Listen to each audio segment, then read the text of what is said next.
के भक्तिमय प्रस्तुति।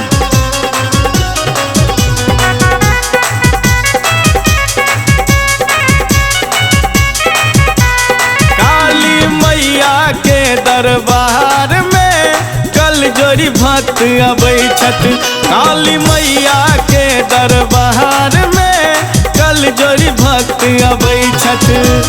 जे सब जेहन कर्म करै छठ तेहन फल पाबै छठ। जे सब जेहन कर्म करै छठ तेहन फल पाबै छठ। सुनू ने काली मैया के दरबार में कल जोड़ी भक्त अबै छठ। काली मैया के दरबार में कल जोड़ी भक्त अबै छठ। काली मैया के दरबार में कल जोड़ी भक्त अबै छठ।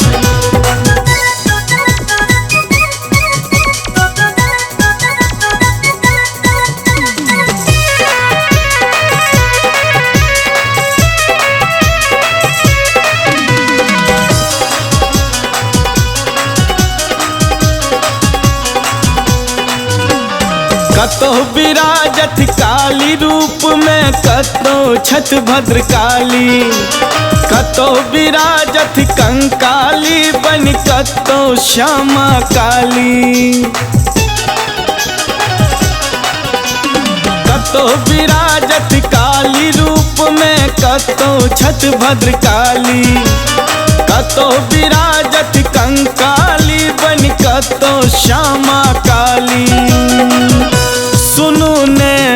सुनू ने भक्त सब करैले सिंगार देखियो अरहुल फूल लबै छठ। काली मैया के दरबार में कल जोड़ी भक्त अबै छठ। काली मैया के दरबार में कल जोड़ी भक्त अबै छठ।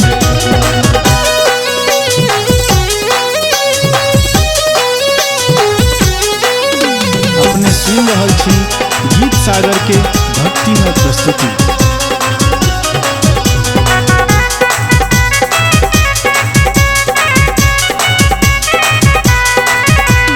कियो चढ़ावे सिंदूर किया कियो लाल अड़हुल।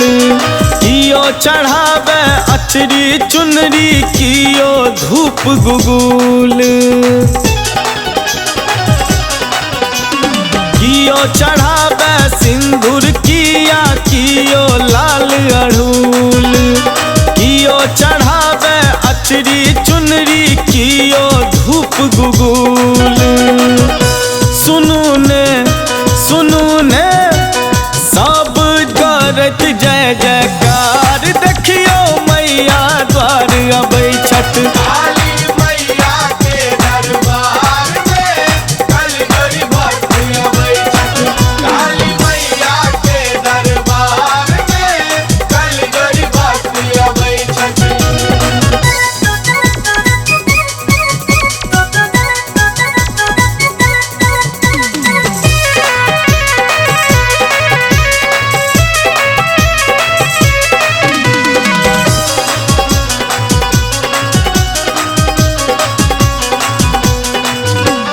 हिनकर दर पर सब आबैया राजा रंक भिखारी। मनवांछित फल सब पाबैया दुनिया के नर नारी। माँ के दर पर सब आबैया राजा रंक भिखारी। मनवांछित फल सब पाबैया दुनिया के नर नारी। सुनू ने चमत्कार देखैले देखियो सब पैदल रोज अबै छठ। चमत्कार देखैले देखियो सब